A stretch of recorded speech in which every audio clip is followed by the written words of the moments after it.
नमस्कार, मैं शैलेंद्र वाजपेयी आपका एक बार फिर से स्वागत करता हूं अपने इस यूट्यूब चैनल पे। अभी मैं लाइव हूं लीचेस पे और एक पोजीशन आपके सामने है, इसको सॉल्व करते हैं। नाइट इंटू पॉन हो रहा है, आपको दिख रहा है D4 जो नाइट पिट रहा है। अब ये समझने की कोशिश करते हैं नाइट इंटू D4 में प्रॉब्लम क्या है। तो नाइट इंटू D4 पे आपको दिख रहा होगा, न दिख रहा तो आप पॉज करके वीडियो थोड़ा सा कैलकुलेट करिए। नाइट इंटू D4 पे queen H5 queen H4 check आएगी। Knight into D4 queen H4, जब हम पॉन वगैरह कुछ पुश करेंगे तो हमारा यहाँ नाइट वापस चला जाएगा। तो इसका मतलब हम नाइट लेंगे तो नाइट चला भी जाएगा। तो आप इसको सोचिए थोड़ा सा कि नाइट लेना है नहीं लेना। तो यहाँ पे नाइट हम लें या ना लाएं, ये आपको डिसाइड करना है। तो मैंने यहाँ डिसाइड किया नाइट लेने के लिए, क्योंकि नाइट लेने पे जब हमारा नाइट वापस अपोनेंट लेगा तो हम डिस्कवर चेक दे सकते हैं, और डिस्कवर चेक के बाद हमको क्वीन मिल जाएगा। तो मैं चल देता हूँ यहाँ। ठीक, अपोनेंट ने दूसरा यहाँ पे स्ट्रक्चर लाया। अब यहाँ आपके पास ऑप्शन है बिशप D2 चलने का या फिर किंग हटने का। अच्छा, किंग हटने पे कैसलिंग खराब हो रही। अब बिशप D2 पे क्या हो रहा है, बिशप D2 पे जो हम डिस्कवर अटैक लगा रहे थे, जब अपोनेंट क्वीन H4 चलता था, हम G3 या फिर किंग को हटते थे, तो क्वीन इंटू नाइट यानी क्वीन इंटू D4 के बाद हम बिशप G6 चेक और क्वीन इंटू क्वीन कर ले रहे थे। बिशप D2 पे वो नहीं हो पाएगा, क्योंकि जब बिशप D2 खेल देंगे तो क्वीन H4 आके नाइट को टेक कर लेगा, और नाइट को टेक करने के बाद बिशप D2 होने की वजह से क्वीन का रास्ता, जो व्हाइट का क्वीन का अटैक ब्लैक की क्वीन पे आ रहा है, वो ब्लॉक हो जाएगा और फिर वहां पे टेक नहीं हो पाएगा। तो यहाँ पे बेस्ट ऑप्शन है कि आप यहाँ कैसलिंग अपना खराब कर ली, कंप्रोमाइज करिए थोड़ा सा, क्योंकि आपको यहाँ पीस मिल चुका है और बड़ी बात है उससे विन हो जाएगी। तो कंप्रोमाइज कर लिया और ये पोजीशन हो गई सॉल्व। आगे बढ़ते हैं, नेक्स्ट पोजीशन पे आते हैं।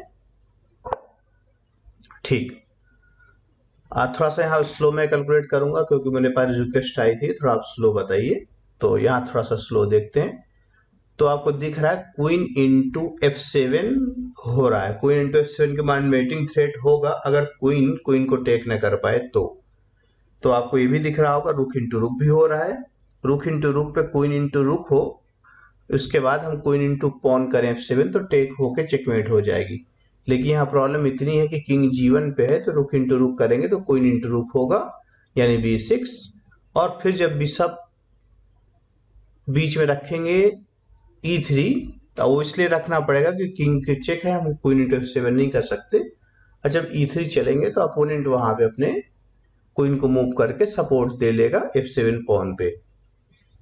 आपको दिख रहा होगा ये भी कि 1 2 3 4 4 पॉन है ब्लैक के पास, व्हाइट के पास भी 4 पॉन है, पीस भी बराबर है। तो अभी ऐसा कुछ बहुत बड़ा एडवांटेज नहीं है व्हाइट को, बस इतना है कि व्हाइट ने ब्लैक के ऊपर अटैक कर रखा है। ब्लैक का F7 वीक है और थोड़ा सा बैक रैंक का भी थ्रेट है कहीं ना कहीं, क्योंकि रुक बैट जो D8 पे अगर वो हट जाए तो बिशप जो S6 पे बैठा हुआ उसकी वजह से बैक रैंक मेट हो सकती है। तो चलिए कैलकुलेट करते हैं। रुक इंटू रुक लॉजिकल नहीं है क्योंकि यहाँ पे किंग पे अटैक आएगा फिर बचा ले जाएगा। अब बात करते हैं क्वीन इंटू F7 की। क्वीन इंटू F7 में क्वीन इंटू करेगा, हम जब रुक इंटू करेंगे तो अगर किंग इंटू रुक करे तो हम लोग अपोनेंट के दूसरे रुक को टेक कर ले जाएंगे। लेकिन अगर ये सिचुएशन भी आ जाए तब भी कुछ बहुत एडवांटेज तो मिलेगा नहीं, केवल एक पॉन मिलेगा और एक पॉन हमारा B2 चला जाएगा। दूसरा एक प्रॉब्लम ये भी है कि क्वीन इंटू क्वीन करेंगे, क्वीन इंटू क्वीन के बाद जब रुक इंटू क्वीन करेंगे यानी F7 पे, तो अपोनेंट कोई जो नहीं कि हमारा F7 वाला रुक टेक करे, अपोनेंट हमारा A6 वाला रुक भी टेक कर सकता है। तो क्वीन इंटू F7 वर्क नहीं कर रहा है और रुक इंटू नहीं कर रहा है। तो जैसे मैंने पहले बताया था CCTP रूल आपको एक्सप्लेन किया था, पहले आपको चेक कैलकुलेट करना होगा। चेक एक ही आ रही जो काम नहीं कर रही। अब कैप्चर कैलकुलेट करते हैं। कैप्चर 3 है, रुक इंटू क्वीन इंटू नाइट और क्वीन इंटू पॉन। तो अब मैंने जैसे एक्सप्लेन किया था कि आप कैलकुलेट करो check, capture, threat and pawn break या प्लानिंग। तो हमने पहले देखा चेक, फिर हमने देखा कैप्चर। कैप्चर रुक इंटू काम नहीं कर रहा है, ठीक, और क्वीन इंटू F7 पॉन काम नहीं कर रहा है, और क्वीन इंटू नाइट काम नहीं कर रहा है क्योंकि आपका क्वीन चला जाएगा। तो ध्यान से सुनिएगा मेरी बात। क्वीन इंटू नाइट काम नहीं कर रहा है, ये आपको लगेगा पहली बार में देखने पे, क्योंकि सिंपल है, ये लॉजिकल मूव लग रही होगी। क्वीन जब हम टेक करेंगे तो हमारा क्वीन चला जाएगा और कुछ फायदा नहीं होगा। लेकिन इसके पहले मैंने एक्सप्लेन किया था कि बैक रैंक वीक है क्योंकि बिशप S6 बैठा हुआ है। तो बैक रैंक क्यों वीक है? क्योंकि बिशप S6 बैठा हुआ है। और बैक रैंक को प्रोटेक्ट कौन कर रहा है? बैक रैंक को बचा कौन रहा है? बैक रैंक को बचा रहा है रुक। कहाँ पे बैठ के? D8। यानी कि मैंने इसके पहले ये भी बताया था कि अगर बिशप S6 बैठने के बाद रुक अगर D8 से हट जाए तो बैक रैंक चेकमेट हो सकती है।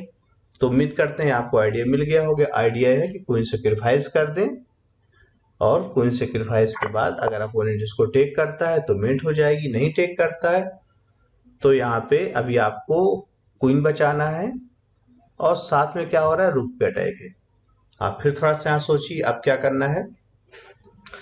रुक बचाने का ऑप्शन है आपके पास। रुक अगर आप क्वीन बचाएंगे तो A3 वाला रुक टेक हो जाएगा और अगर आप यहाँ पे रुक को टेक करते हैं तो क्वीन जा रहा है।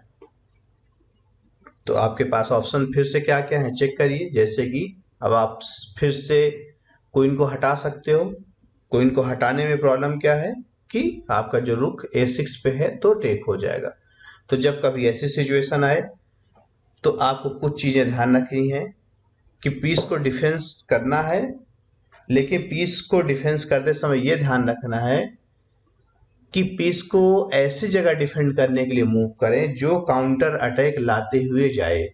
जैसे अगर क्वीन आप हटाते हो तो A6 रुक टेक होगा, लेकिन A6 रुक तब नहीं टेक हो पाएगा जब आप F7 पे फिर से अटैक कर दें, क्योंकि F7 पे अटैक होगा तो क्वीन इंटू F7 और फिर क्वीन G7 मीटिंग थ्रेट होगा।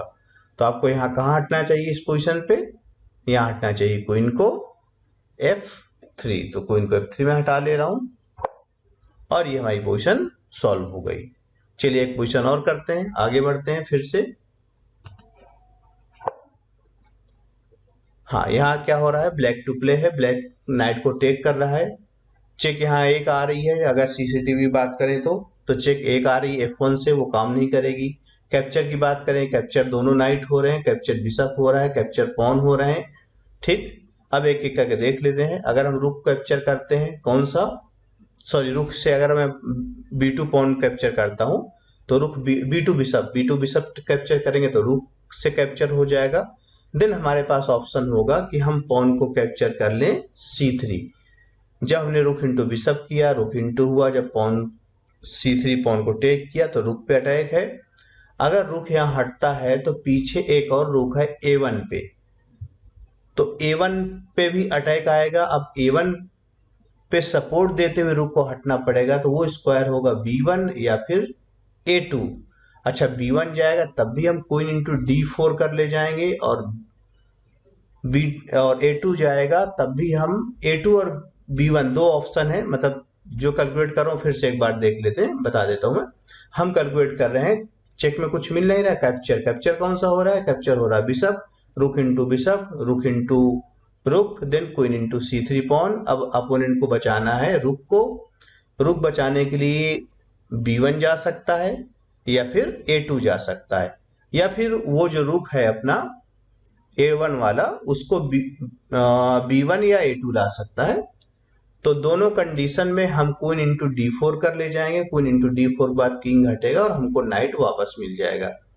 तो यहाँ पे अगर रुक इंटू बिशप कर दे तो हमको क्वीन इंटू D4 के बाद नाइट वापस मिल सकता है, एक पीस मिल सकता है। अब इसमें प्रॉब्लम छोटी सी ये भी हो सकती है कि जब रुक इंटू बिशप करो आप, तो रुक इंटू बिशप के बाद अपोनेंट जब रुक इंटू रुक करेगा, आप क्वीन इंटू C3 करेंगे तो व्हाइट के पास एक ऑप्शन होगा कि वो नाइट को A4 ले जाए। मतलब नाइट यहाँ हट गया, नाइट ने रुक को बचा दिया और खुद भी बच गया जो क्वीन इंटू D4 के बाद थ्रेट आ रहा था। तो उस केस में आप कर सकते हैं queen into D4 check, king को मूव करना पड़ेगा। किंग जब मूव करेगा तब आप कर सकते हैं नाइट इंटू E5। अब इस नाइट को फिर से पॉन से टेक नहीं किया जा सकता क्योंकि पॉन हैंगिंग है, पॉन नहीं हैंगिंग, क्वीन हैंगिंग है, क्योंकि पॉन हटता है तो क्वीन इंटू क्वीन हो जाएगा। तो वेरिएशन हमने अभी क्या देखा कि rook into bishop, rook into then queen into pawn, knight A4, queen into pawn check, king H1, knight into E5, knight into E5 के बाद क्वीन को फिर से यहाँ मूव करना है। तो अभी आपको दिख रहा होगा 3 पॉन मिल चुके हैं, C3 वाला पॉन मिल चुका है, D4 वाला पॉन मिल चुका है, E5 वाला पॉन मिल चुका है। अब यहाँ पे क्वीन हट सकता है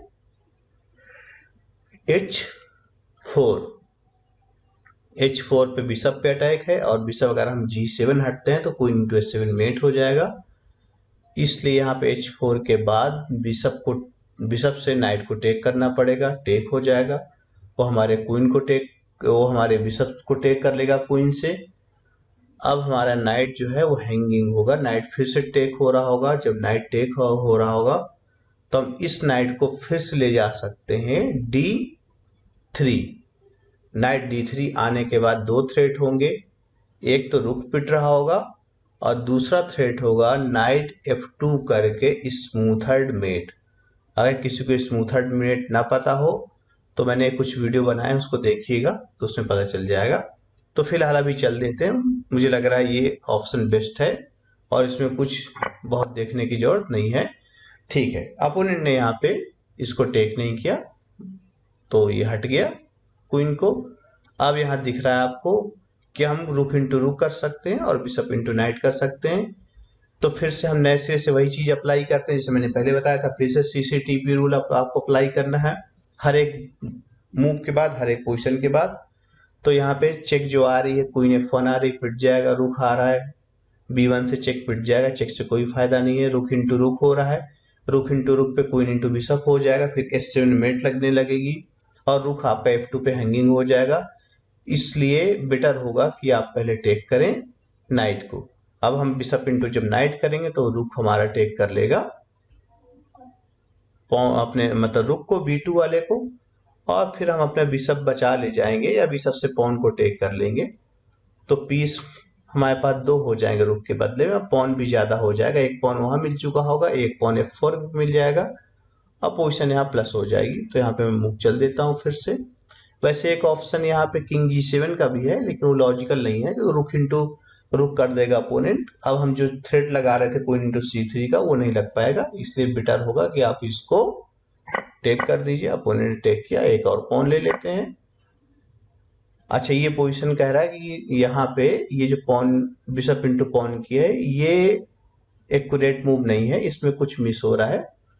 तो वैसे तो मैंने जैसे बताया था, कोई पोजीशन है उसमें आप कोई मूव चलते हैं तो वो गलत 2 तरीके से हो सकती है, या उससे अच्छी मूव बोर्ड पे हो वो, या फिर वो खराब हो।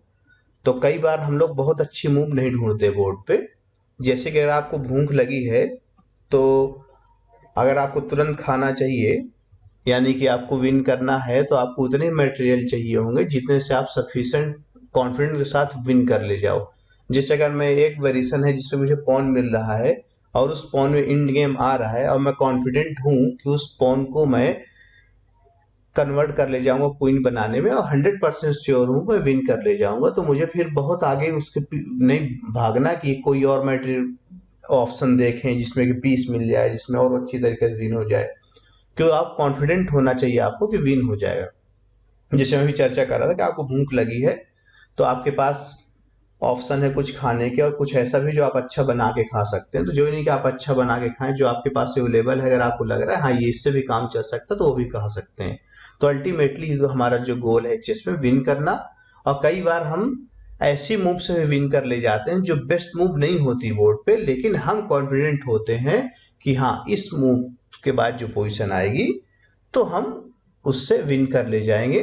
तो इसी वजह से बिशप इंटू पॉन हो सकता है, यहाँ पे इसने गलत दिखाया हो, बिशप इंटू पॉन से भी विन हो जाएगी, लेकिन मे भी बोर्ड पे इससे अच्छी मूव हो, वो हम देख लेते हैं क्या है।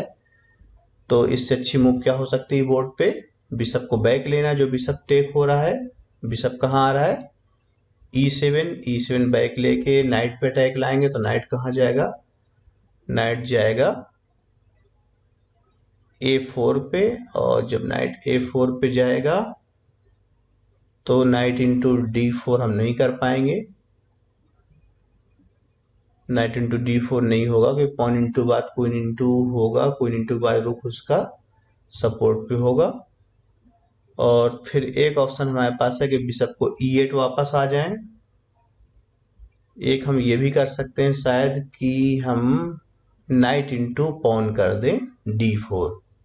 तो नाइट इंटू पॉन एक ऑप्शन है। नाइट इंटू पॉन पे अगर टेक करता है तो उसका नाइट हैंगिंग हो जाएगा क्वीन इंटू पॉन चेक के बाद, इसलिए शायद इसको बेस्ट मूव नहीं दिखाया होगा बिशप इंटू F4 को, क्योंकि इससे अच्छी मूव बोर्ड पे अवेलेबल है। तो हम यहाँ पे चल देते हैं और ये पोजीशन हो गई सॉल्व। तो अभी इस समय मैंने 3 पोजीशन सॉल्व की है, तो आप इसको एंजॉय करेंगे मुझे उम्मीद है। और जब भी मैंने जैसे बताया था पहले कि जब भी मैं ऐसे पोजीशन सॉल्व कर रहा हूँ तो पहले आप वीडियो को पॉज करिए, आपने जो थिंकिंग प्रोसेस उसको अपने आप से नोट करने की कोशिश करिए, याद करने की कोशिश करिए कि आपने क्या क्या कैलकुलेट किया था, या फिर आप अपनी कैलकुलेशन पेन में लिख लीजिए पेन से और फिर मिलाइए कि क्या क्या चीज आपने कैलकुलेट किया है, क्या छोड़ा है, क्या मिस हुई है और क्या आपने अच्छी मूव ढूंढ पाए हैं। इससे आप अपने आप को धीरे धीरे करके जज करते रहेंगे और आपका गेम स्लोली स्लोली इम्प्रूव करता रहेगा। ध्यान रहे चेस में इम्प्रूव करना केवल एक दिन के काम से नहीं हो जाता, आपको रेगुलर प्रैक्टिस करनी होगी। चलिए यहाँ पे अभी हम ओवर करते हैं। इस वीडियो को देखने के लिए आपको बहुत बहुत धन्यवाद। चैनल को सब्सक्राइब करिए, वीडियो को लाइक करिए और अपने दोस्तों के साथ शेयर करिए। मिलते हैं अगले वीडियो में किसी नए टॉपिक के साथ। धन्यवाद।